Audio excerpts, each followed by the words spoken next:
Hello everyone and welcome to a very late stream of the WCS League, and I do apologise for how late the stream is. Sadly, I was away doing a professional commentary. Well, not really sadly there because I enjoyed it, but sadly it did mean that I did miss race 1 here, so and also qualifying.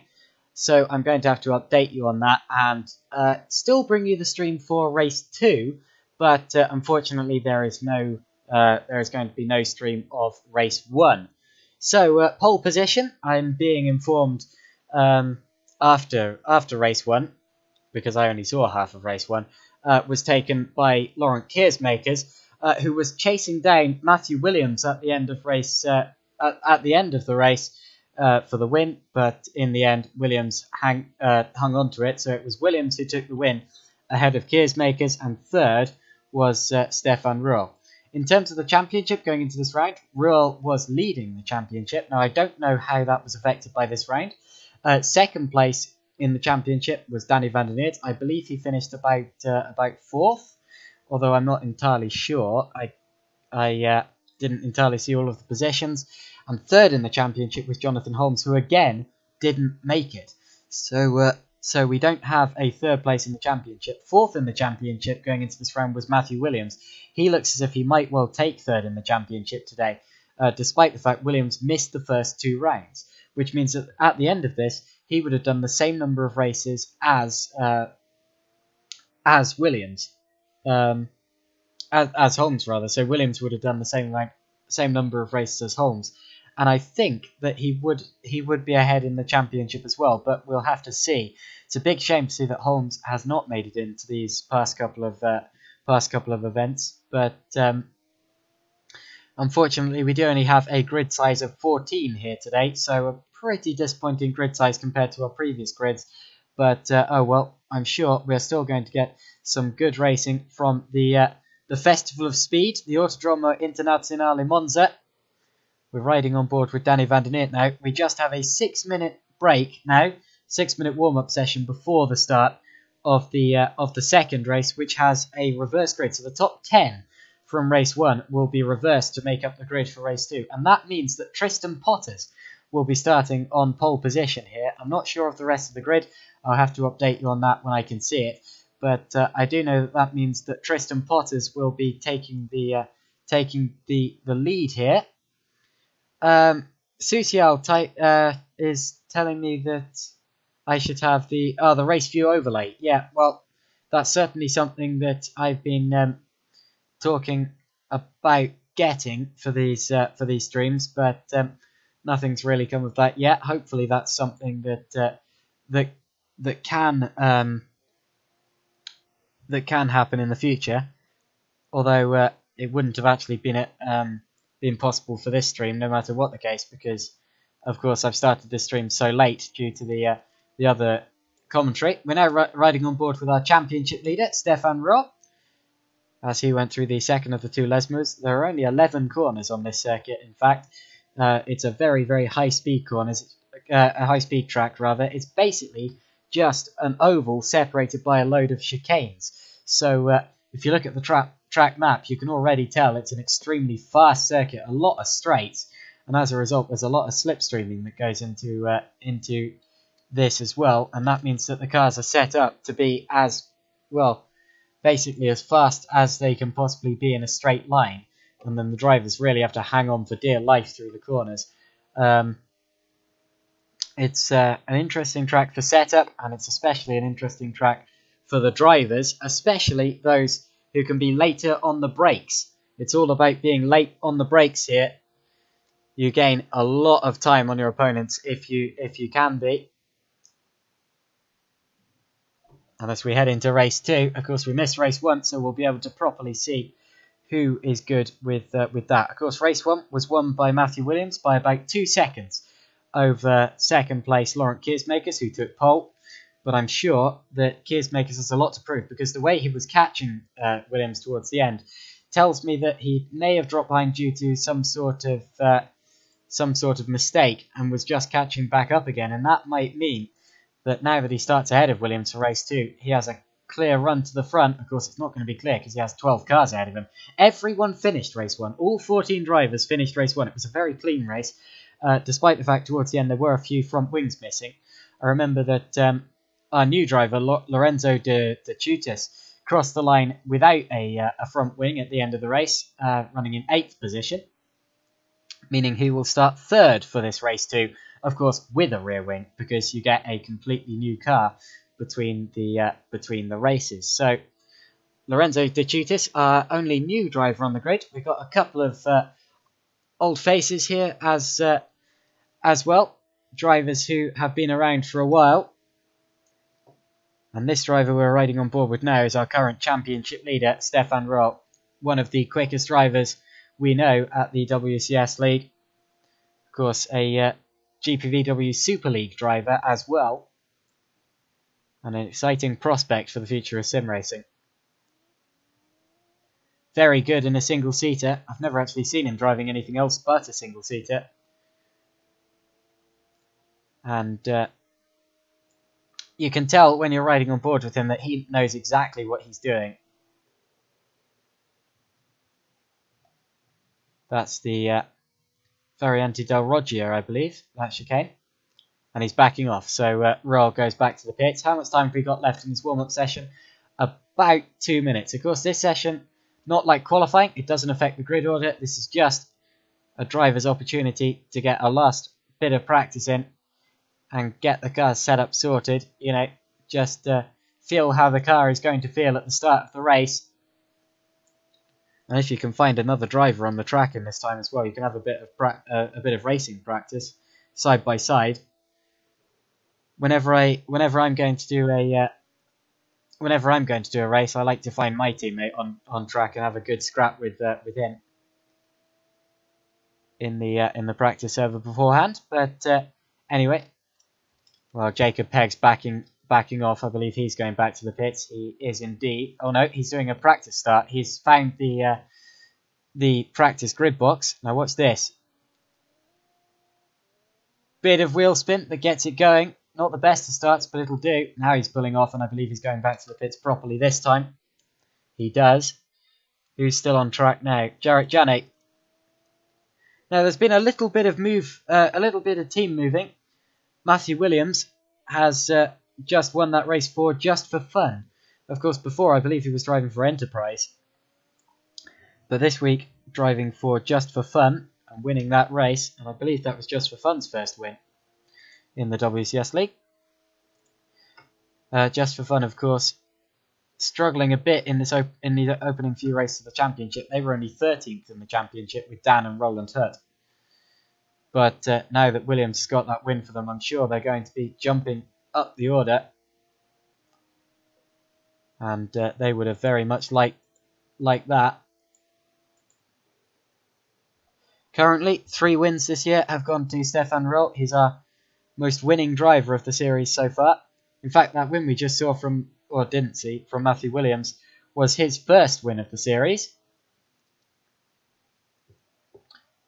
The pole position record is shared between Roll and Keersmakers with 2. Although Keersmakers has the most fastest laps, interestingly, he just hasn't really been able to translate them into race results yet. 1 win he got. And that win for Keersmakers was at Bahrain. So far, we've been to Dubai, Interlagos, Bahrain. We're going to go to Laguna Seca, but that round was cancelled. Then we went to Suzuka in Istanbul. Now we are at the Autodromo Internazionale Monza, and I believe that is the end of that little warm-up session. We're just witnessing the last couple of laps coming in. Stefan Roll putting in his car. And now we will be ready for the start of race 2. The drivers just making their way to the grid now. Tristan Potter starts on pole, and then it's Fuller, De Tutis, as someone goes for a drive already. Shrelanovic driving down the track, shouldn't be doing that. Goes back to the pits now. And it's Potters from Fuller, De Tutis, De Vries, Pegg, Shrelanovic, Van der Neert, Royal, Keersmakers, Williams, our race 1 winner. Then it's Hutt, Janet, Ruder and Hoekstra to round out the field.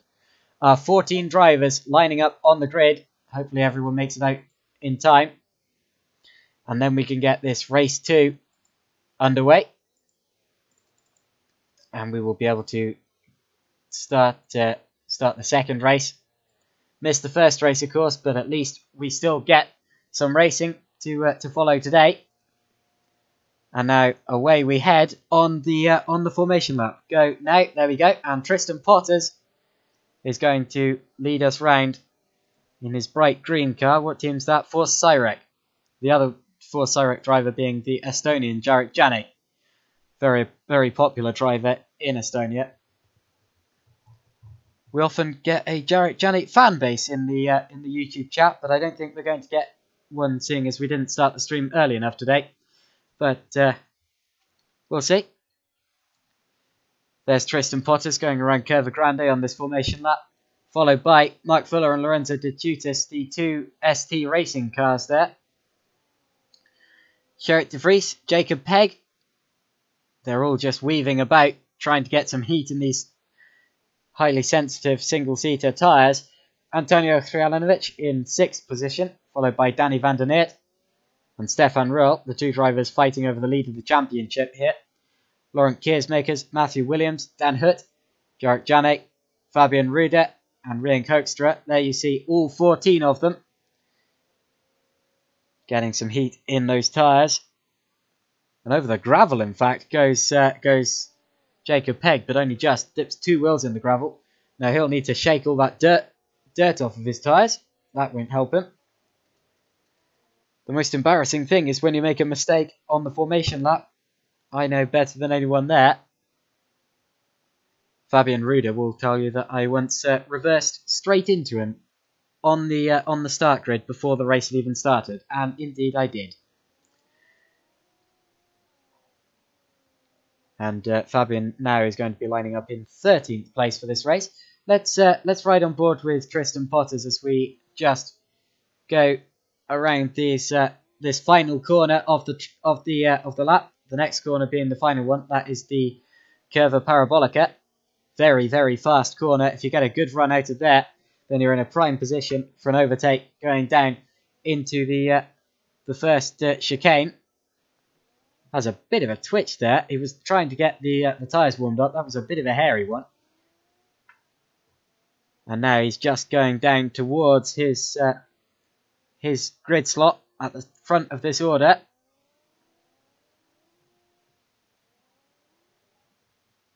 Revving the engine nicely, getting it all warmed up.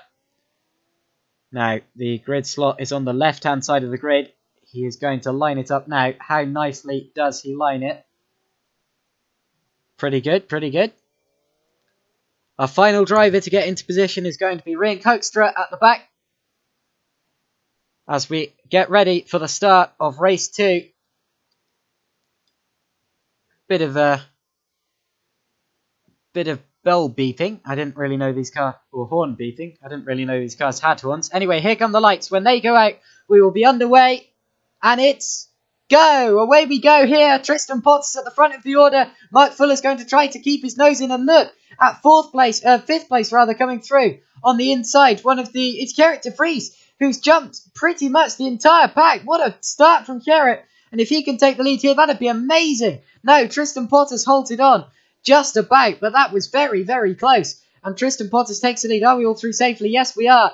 As we head through Curva Grande, and it's Potters leading from De Vries, De Tutis, Fuller and Van der Neert, and De Tutis and Fuller are going side by side. The two ST Racing teammates look on the inside as well. Who's that? That's Van der Neert going for second, and Potters lost it. So Potters, who was leading this race, lost control, and at the back someone's had a spin as well, and that's Dan Hutt.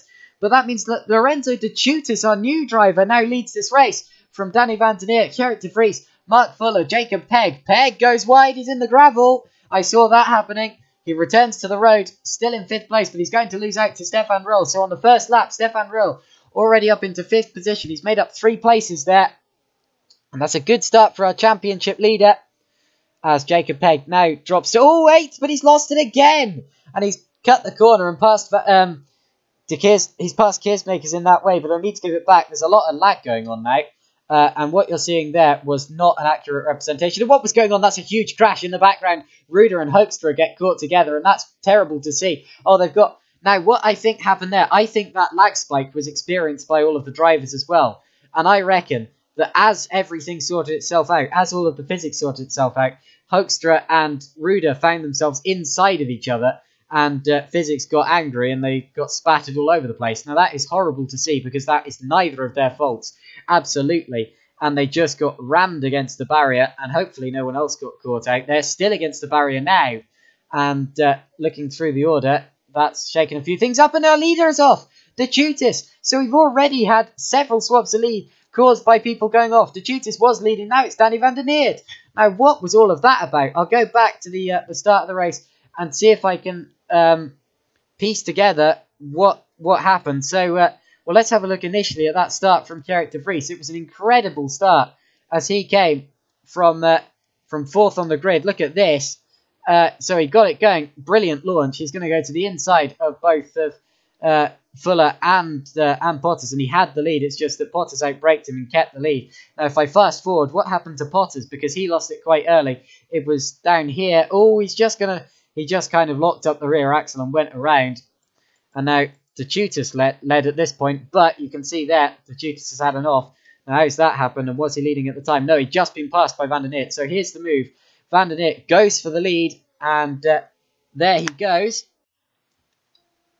And this is what De Tutis would have seen of it. Just van der Neert blasting through, and then De Tutis is going to lock up, I expect, and go straight on.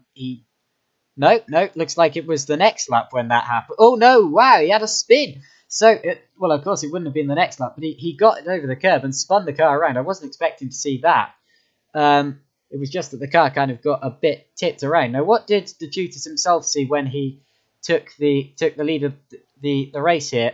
And why didn't De Vries take the lead? Well, De Vries actually got spooked by Potters going off there and had to take to the escape road himself to avoid it all. Here's what De Vries would have seen. He would have thought that Potters was going to go into him and quite wisely bailed out of all of that. Potters lost it, and he would have been feeling very, very disappointed in all of that. Now, did we miss anything while I was away? Well, Potters and Hurt are side by side for 10th.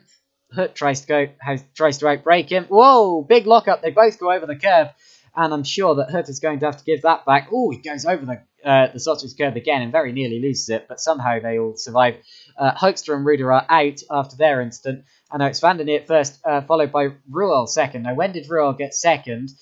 He slipstreamed his way past Kjerk de Vries. So this is going to be, I think that de Vries probably gave him the position. Let's see. Where did it happen? It happened. Yeah, that is very much de Vries giving him the position. Ruel up to second.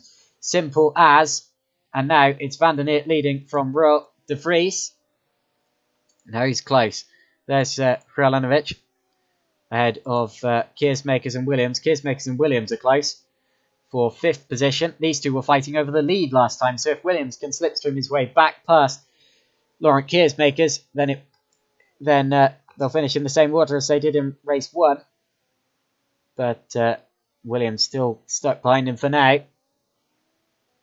sadly, as they go through the first chicane. And De Tutis goes over the curbs again. He needs to stop doing that. He did that from the lead of the race just now, and that's disappointing to see.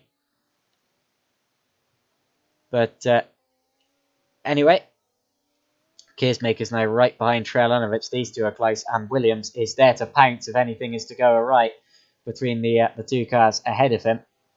This is a 3-car scrap for 4th place here in this shorter second race. About 20 minutes this race we're expecting to be. Well, the maximum is 20 minutes, as Keersmakers runs slightly through the gravel there, and I think Trelanovic might have done as well. As we slipstream again, going down towards Ascari. Have a look at Keersmakers. He had a look at Kralanovic there, but not quite close enough. It's a fast chicane. Difficult to overtake into. Seen it happen before, though. More touching of the gravel there from these 3 cars. Oh, and off into the gravel in the background goes Lorenzo De Tutis. He's having a terrible time staying on the road today. And now Kralanovic goes side by side with Keersmakers. Keersmakers tries to hold it on around the outside. He does. Great move from Keersmakers, and look at Williams coming through as well. Williams on the inside is going side by side with Trelanovic, but has to back off. Now Trelanovic has the slipstream from Keersmakers ahead. They might well go 3 wide into this turn 1. Williams certainly has a look, and it's Keersmakers on the inside who gets the 4th position, followed by Trelanovic and Williams. And what a battle we just saw as Keersmakers drove right around the outside of... oh, and look at Rowe. Rowe has dropped back behind De Vries, and I expect there's been a mistake there because I'm sure they changed due to team orders in the first place. So I reckon that Rowe has dropped back due to a mistake. Possibly he shortcutted the first chicane. Oh, talking of shortcutting. Oh, no! Trelanovic loses it. Now, did he reach the wall there? Not quite, but Trelanovic has had a spin. Now, how's that happened? He's just kind of gone wide on the entry, gone over the curb, and that's tipped the car around. It's a weird spin, but... Oh, look at that. He actually tagged the back of Keersmakers ahead of him and then had to bail out to avoid having a proper incident. Spun the car around and lost several positions. He's come out, is that just ahead of Lorenzo De Chutis in 6th position. Oh, actually, what's happened here? Oh, no, that's just things getting confused. Yeah, he's in 7th. So he's in 7th, just ahead of Lorenzo De Chutis. And Rowe is now back ahead of De Vries, so they keep swapping. And Keersmakers is having a look at De Vries, as is Williams. De Vries might lose 2 positions here, and he does, because Keersmakers and Williams drag their way around the outside of him. Both of them get through. What a race we've been witnessing so far. Now, why was Rowe ahead or behind De Vries in the first place? After I've seen that there's no overtaking going on down here, I'll go back and have a look at that. That was close. But Rowe, a lap ago, yeah, he did exactly what I thought he did. Oh no, he didn't. He didn't just lock up and shortcut the chicane. He properly had a spin, and then went around to take the chicane again. He just sort of locked up going into the corner, spun the car around, and got it going again. There's what De Vries. Or if we go back a bit, here's what De Vries saw of it. De Vries is a long way behind him at this point, and then he sees his teammates spinning up ahead. De Vries quite sensibly backs it right down so as not to run into him. And now De Vries has lost a podium position altogether. He gave Rowe the place and thought that getting the slipstream there would save him, and it did initially. And then he had a bad chicane, and on the exit through went Keersmakers. So Keersmakers went to the outside there, and through he popped on the outside, and through as well went Matthew Williams. There he goes. Great move from both of those guys, but unfortunate for Gerrit De Vries. He could have done well with letting Rowe go through when Rowe was naturally going to go through anyway, because with all of the slipstream hit, Rowe would probably have gone through on the straight, and it would probably have been quite an easy move. But anyway, it's now Van der Neer, Rowe, Keersmakers, Williams, De Vries, Pegg, Trelanovic, De Chutis, Fuller, Hutt, Potters, and Janate. Tell you what, the Force Cyrek guys have been having a torrid time. Potters started on pole and threw it all the way at the start, and Jarek Janate's been nowhere near the rest of the pack yet, I'm afraid to say. Now, what's the gap for lead? 7.8 seconds. Amazing lead built out for Danny Van der Neer. This is really going to help his championship charge. He's second in the championship at the minute, but really catching Stefan Rowe with this performance. And he'll be hoping that Keersmakers can pass Rowe, because if Keersmakers or Williams passes Rowe, then that means an even bigger points difference. We're just over the halfway point in this race now. And remember that these two guys behind Rowe beat him in race 1. In fact, this is the podium we're watching. The podium for race 1. Rowe came 3rd, Keersmakers came 2nd, Williams came 1st. So they are actually in the opposite order to the order they were in when they finished on the podium last time.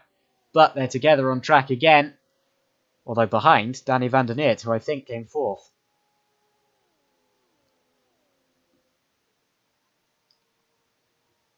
Now down into the final corner they go, and out of the Parabolica.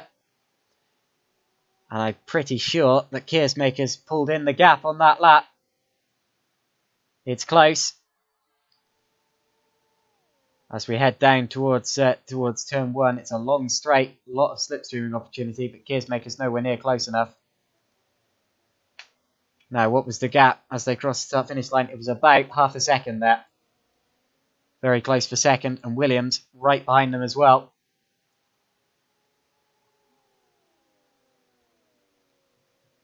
And they're still in the same order. Well, they're still in the opposite order to the order they finished on the podium last time. Fabian Ruder says, well, this went well. I get the feeling there's a bit of sarcasm going on there, I'm afraid, due to your retirement in this race. But at least you scored points in race 1 with 13th position. I'll speak to you later, and we can, practice for the GT3 series that we participate in tomorrow. But anyway, back to this race for now. Still, we're watching second, third, and fourth going at it. Roll, Keersmakers, Williams. Down towards the final corner of this lap 8. From a registered 13, I believe, but of course that's disregarding the maximum of 20 minutes. And they all run off. Look at that! One goes off ahead, and then they all go off in sympathy. That's actually really rather funny as they run over the white line on the exit of the corner. And well, they need to stop doing that because that is a track limit excursion. But to be honest, that is quite funny as Keersmakers locks up. Keersmakers makes an error, so Williams is going to be right with him now on the exit of the chicane. And Keersmakers is under real attack now. Will Williams go for the move for third position down into the Variante del Roggio, I think it is. Oh, he gets on the grass. I think there was a slight touch, actually. And Williams doesn't quite manage to get through there. And he's going to have to try another situation. Another time, rather. Just going through the field. Is everyone that was running before still running? Well, Tristan Potters is, but he's running off the road there. Now, what's happened? He's just sort of missed his braking and gone straight on. So we've seen that happening a lot at this track. It's easy to do, but not very beneficial for your race because often it can give you a penalty, and of course you have to weave your way through the cones as well. Oh, now look at Keersmakers. He's right on the tail of Matthew Williams, out onto the back straight, heading towards the final corner, the Parabolica. Keersmakers is going for the outside. Can he pull a Williams on Williams? No, not quite. Williams defends it. Oh, and there's a spin. Stefan Ruhl's going around. Stefan Ruhl spins the car around. I saw him getting very wide throughout the corner, and he spun the car around. Now, how's this happen? He's just dipped 2 wheels onto the AstroTurf, and that means that the left-hand side of his car has had less grip than the right, and it's just swapped ends on him. It's gone around, and here's what he saw of it as he loses second position. And for our championship leader, that is a severe loss of points as his main rival is going on to, well, it looks at the minute, win the race, although still plenty of time to go. Here's what Williams saw of it, of him claiming second position. It's just a very, very slight mistake from Ruhl, but it's cost him second position and even third as well. Ruhl running behind this bunch. Now, what was the gap between Williams and Keersmakers? It was just under half a second there, very close. As are De Vries and Pegg for 5th. That's close. That's very close, but second place, I feel, is going to be the real battle to watch here. Through the Ascari chicane. Keersmakers, our pole sitter, chasing Williams, our race 1 winner. Chasing Van der Neert, our race 2 leader.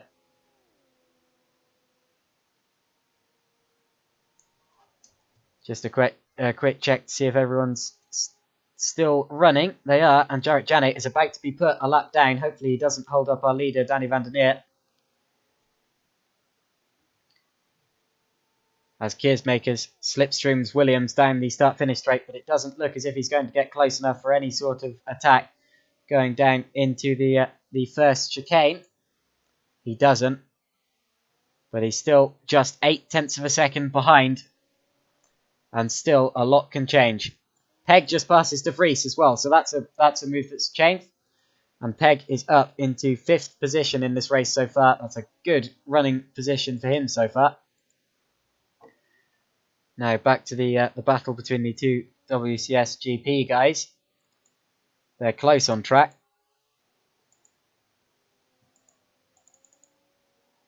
And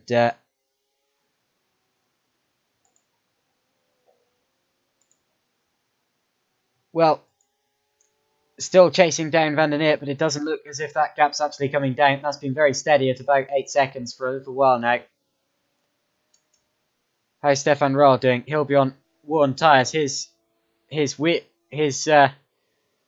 will be vibrating with flat spots after that big spin. Although he still appears to be running around in 4th position. No further errors from what we've seen so far. Bit of a lock up there from Keersmakers going down into the Parabolica. Now out of the Parabolica we go. Now does Keersmakers get a good run on Williams? Looks to be slightly closer than he was last lap, I'd say. As we have about 2 laps remaining in this race.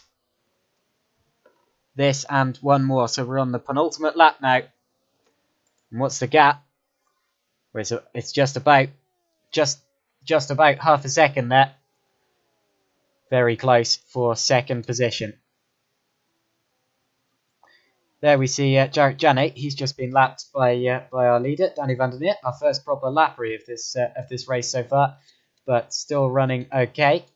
Just looking through the order, looks as if De Vries has lost a place to Frelenovic since last time we looked. So Frelenovic fighting his way back up through the order after his spin earlier, and Keersmakers runs through the gravel. So Keersmakers loses out, and actually Royal touches the gravel as well, but Keersmakers ran right through it.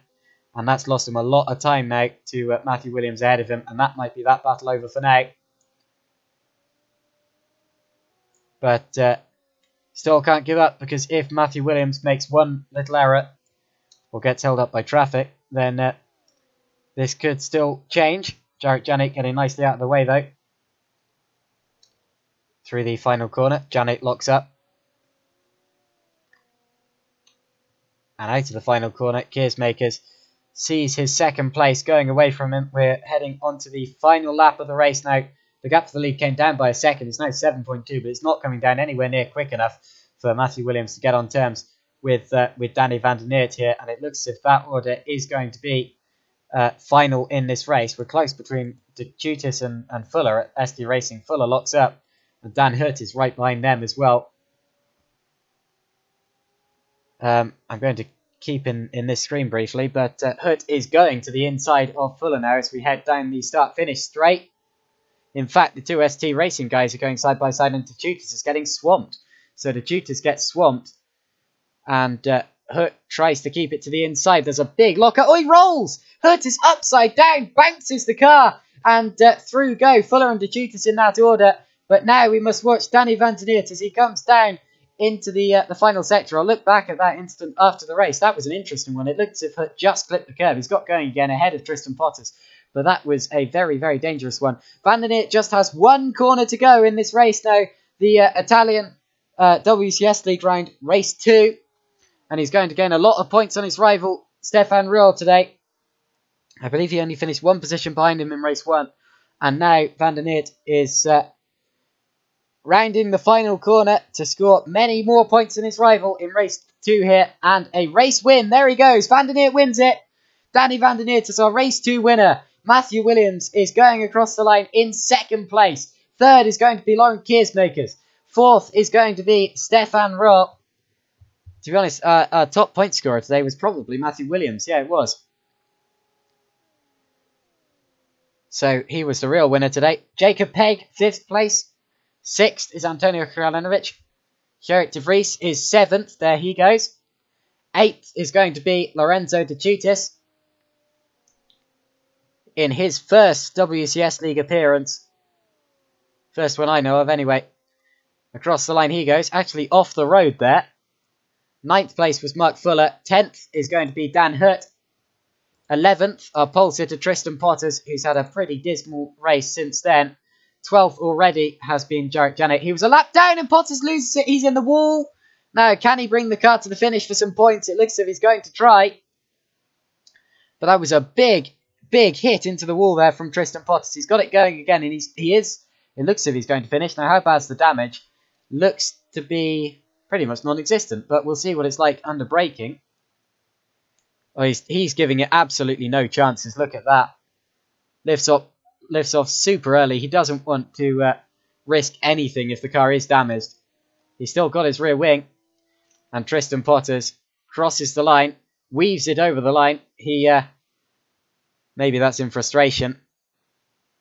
And parks it backwards on the pit straight. 12th place was Jarek Janik, a lap down his teammate at Force Cyrek. And out of the race after that unfortunate lag issue. Rian Kokstra and Rian Kokstra and Fabian Ruder.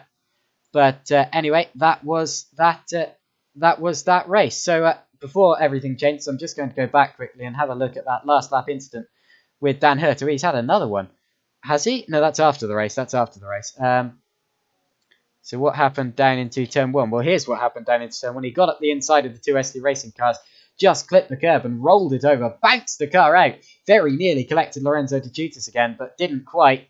There we see it from on board, and that would have been a very scary situation for all three drivers. Somehow he didn't collect them. Here's what Fuller saw. My word. And here's what De Giutis saw. As he actually touched his teammate there, and then suddenly found a bouncing Hurt right in his path. Now, what happened to Tristan Potters on that final lap as well? Potters had a very scary moment when he really didn't need to have one because he was so far behind anyone else that all he needed to do at this point was think about bringing home points. But he's crossed the car up after getting it on the curb. These curbs appear to have been quite vicious today, and he spun the car into the barrier. Bang!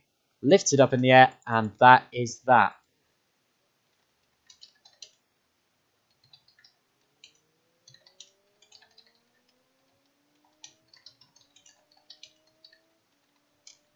So we won't be having any interviews today, seeing as I missed race 1, and we didn't catch that on the stream. But we will hopefully find out what happened in that afterwards. You can find the full results on the WCS League site as soon as that updates. If you're watching live, it probably won't have done yet, but if you're watching on replay, then there's a high chance that it will be.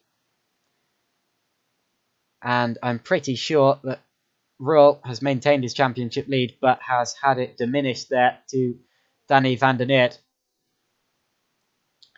But anyway, next time out, we are going to the Nürburgring. So I will see you then. It will be an interesting one. That's a good track for single-seater racing. And thanks for tuning in today. We will see you next time out. Goodbye.